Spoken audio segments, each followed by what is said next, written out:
Army chief سے بار بار ہم نے پوچھا ہے کہ گولی کیوں چلائی، ان کا کیا جواب ہوتا ہے۔ آج علی امین گنڈاپور نے اس قوم کے سامنے رکھ دیا ہے۔ ساتھ علی امین گنڈاپور کی جو آڈیو لیک ہوئی تھی اس پر انہوں نے عمران ریاض کو گالیاں کیوں نکالی تھی اس آڈیو میں، اس حوالے سے بھی انہوں نے وضاحت جو ہے وہ دے دی ہے۔ سب سے پہلے دوستو، علی امین گنڈاپور نے کہا کہ گولی کیوں چلائی، میں یہ سوال بار بار آرمی چیف سے کرتا ہوں۔ وہ یہ کہتے ہیں کہ دیکھیں ہم حکومت کے ماتحت ہوتے ہیں، حکومت نے آرٹیکل 245 نافذ کیا ہوا ہے، اس کے تحت جو کچھ بھی ہوا ہے وہ حکومتی احکامات ہی تھے، کوئی آرمی کے احکامات نہیں تھے۔ یہ ذرا آپ سنیں۔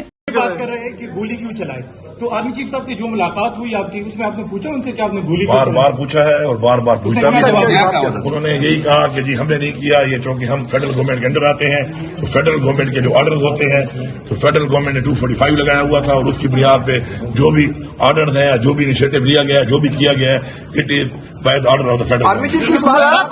تو یہاں سے دوستو آپ اندازہ لگائیں کہ جب بنگلہ دیش کی فوج نے گولی چلانے سے انکار کیا تھا تو کیا وہ حکومت کے ماتحت نہیں تھی، جبکہ وہاں کی فوج نے ایک دفعہ بھی ملک میں مارشل لا نہیں لگایا، اور وہاں کی فوج نے حکومت کے غیر قانونی احکامات ماننے سے صاف انکار کیا۔ اور حسینہ واجد جب کہتی تھی فوج کو کہ گولی چلاؤ عوام پر، تو فوج نے کہا کہ ہم اپنی عوام پر گولی نہیں چلائیں گے۔ لیکن علی امین گنڈاپور کو یہ بھی پوچھنا چاہیے تھا تو پھر فوج نے گولی کیوں چلائی۔ دوسری جانب علی امین گنڈاپور کی ایک آڈیو دوستو لیک ہوئی تھی، اس میں وہ عمران ریاض اور ان کے دوست ہیں مہر شرافت، ان کو گالیاں دیتے ہوئے نظر آئے تھے، جس پر آج صحافی نے ان سے سوال پوچھ لیا۔ اس پر انہوں نے کیا کہا آپ یہ سنیں ذرا۔ تھی اور اس پہ آپ کو ندامت ہے؟ نہیں، وہ جس بندے کو میں نے گالیاں دی تھی نا، اس جس بندے کو دی تھی اس کو میں نے دی ہیں، اس نے ایڈٹ جو کی ہیں اور عمران ریاض کو ایڈ کیا ہے وہ ایڈیٹڈ ہے، اس کو میں نے دی ہیں، وہ ڈیزرو کرتا تھا۔ آئی اسٹینڈ بائی دیم کہ میں نے دی ہیں اس کو، وہ ڈیزرو کرتا۔